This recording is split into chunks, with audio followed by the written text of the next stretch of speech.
공손찬의 자는 백규이고 요주 요소군 영지현 사람으로 알려져 있는데요. 요주 영지현의 지금 위치는 베이징 오른쪽 탕산시 주변으로 알려져 있습니다. 공손찬의 가문은 대대로 이천석 관직을 역임한 유력 가문으로 알려져 있지만 공손찬의 어머니가 천안 출신이기에 본인 커리어에 있어 집안이 그리 큰 역할을 해주진 못했던 것 같습니다. 어쨌든 기록상으로는 모나서좌라는 말단 공무원으로 커리어를 시작하는데요. 정확한 기록은 없지만 20대 초반에 관리 생활을 시작한 여몽, 사마이 등의 기록으로 보아 공손찬의 커리어 시작도 20대 초반 정도라고 생각합니다. 문화서저라는 직책은 오늘날로 치면 비서실의 말단 역할 정도로 보이는데요. 몇 초 전에 제가 공손찬 커리어에 있어 집안이 그리 큰 역할을 해주지 못했다고 했었는데요. 아무리 말단이라도 비서실 같은 곳에서 시작할 수 있다는 것 자체가 어느 정도는 인맥이 있지 않았나 그렇게 생각을 합니다. 정리하자면 대충 동네에서는 좀 먹히는 정도가 아니었을까 싶네요. 어쨌든 이렇게 커리어를 시작한 찬영은 얼굴도 잘생기고 목소리도 좋고 거기다 일처리도 깔끔하게 하니 금방 태수의 눈에 들게 되죠. 그 당시 노식 밑에서 수학을 하고 태수의 딸과 결혼하는 게 어느 정도인지 와닿지 않아서 굉장히 무리한 비유이지만 지금 시대라면 어떨까 하고 한번 비유를 해보았는데요. 다시 말하지만 정확한 비유는 아닐 테고요. 어쨌든 그만큼 공손찬이 능력을 통해 메인스트림 가문의 인정을 받게 되었고 또 엘리트 코스를 밟게 되었다는 걸 말씀드리고 싶었던 거고요. 당연히 정확한 비유는 아니겠죠. 어쨌든 이에 태수는 그의 딸 후씨를 시집보내 공손찬을 사위로 삼게 되고 그 당시 최고의 엘리트 코스인 노식의 문화생으로 공손찬을 보내기도 하죠. 이때 공손찬은 유비를 만나기도 합니다. 노식 밑에서의 유학을 다녀온 뒤 공손찬은 군의 상계리로 근무하게 되죠. 상계리라는 직책은 해당 군을 대표한다고 볼 수 있는 아주 중요한 자리이기에 요서군의 핵심 인사로 거듭났다고 할 수 있죠. 앞으로 꽃길만 걸을 것처럼 보이는데요. 하지만 한치 앞도 모르는 게 인생이라고 얼마 못 가 장인의 후임 태수인 유기가 죄를 지어 낙양으로 소환이 되죠. 이때 위기를 기회로 만드는 공손찬. 역시 난놈은 난놈이었죠. 한나라 법률상 관리들이 죄인 가까이 따라붙는 것을 금지했으므로 찬영은 병사로 꾸며 수레 곁에서 태수 유기를 모시며 낙양까지 따라가게 되고 낙양에서 유기가 일남군으로의 유배영이 선고되자 공손찬영은 북망산으로 가 조상들께 제사를 지내죠. 이때 무대를 뒤집어 놓는 찬영의 퍼포먼스가 얼마나 지렸는지 정사 기록에 정확히 남아 있습니다.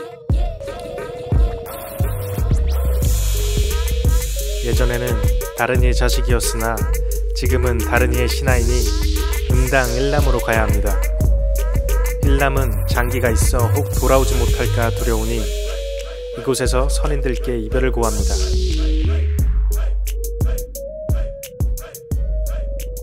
완전 무대를 뒤집어 놓으셨다. 진짜 최고의 선배. 화이팅! 오! 현재 위치로 보면 텐진시 오른쪽 탕산시에서 출발해서 정저우시 왼쪽에 로양시, 낙양시죠. 이 당시 조정이 낙양에 있었기에 여기에서 유배를 받게 되고 찬영의 북망산 콘서트 후 유배된 태수를 따라 일남까지 따라가게 되죠. 하노이보다도 더 남쪽으로 가야 하는 엄청나게 먼 거리였죠. 이건 거의 가다가 죽으라는 소리가 아닌가 싶네요. 거기다가 그 당시에는 풍토병이 많았기에 일남으로 따라간다는 것은 곧 죽음과도 같은 것이었고 그렇기에 더더욱 우리 찬영의 의리는 전국적으로 유명해지게 됩니다. 일종의 오디션을 통과한 셈이었죠. 이 시대에는 효렴이라는 관료 임용 제도가 있어 유교적 도덕 규범을 잘 지키고 예를 잘 지키면 지방 태수의 추천으로 관직을 받을 수 있는 제도가 있었고 거기에 일남으로 유배를 가던 태수 6기도 사면을 받게 되어 공손찬영의 주가는 더욱 올라가게 되었죠. 거의 라인 타기 장인급의 공손찬영. 이에 효렴으로 청거된 찬영. 난관을 지낸 후 곧이어 요동속국의 장사에 임명됩니다. 요동속국은 류주에 속한 군 중의 하나로 요소군, 탁군 등과 동급이라고 할 수 있죠. 그렇지만 요동속국에만 특별히 국이 붙은 이유는 이 지역이 선비 오한족 등 이민족과 맞닿은 가장 변방 지역이었기에 특별 관리했다고 볼 수 있습니다. 요동 속국의 위치는 지도상 창녀 중간쯤에 있습니다. 이 지도는 위나라 때를 기준으로 하므로 지금 언급하고 있는 시기에는 창녀군이 아직 만들어지지 않았고 대신 요소군과 요동 속국으로 구성되어 있었습니다. 현도, 낙랑, 대방, 요동군 등도 이 시기에는 한나라의 통제에서 벗어나 있어 삼국지의 활동 무대가 아니었죠. 자세한 내용은 한 3분 뒤에 다시 다루도록 하겠습니다.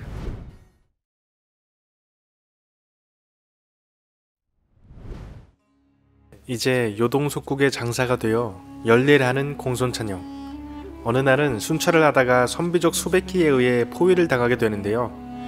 이때 노빠꿀 리더십을 보여주는 찬영. 기록을 한번 볼까요? 선비 오한족 등에 전혀 밀리지 않는 노빠꿀을 보여주죠. 이 선비족과의 싸움 이후 공손찬은 능력을 인정받아 탁현령으로 가게 됩니다.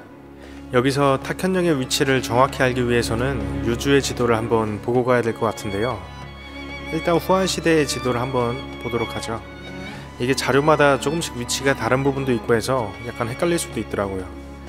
그러니까 하나씩 짚으면서 좀 천천히 가도록 하겠습니다. 일단 삼국지 시대는 후한시대입니다. 후한시대는 13개의 주로 이루어져 있고 그 중에 우리는 유주를 알아볼 겁니다. 유주는 여러 개의 군, 속국 등으로 이루어져 있는데요.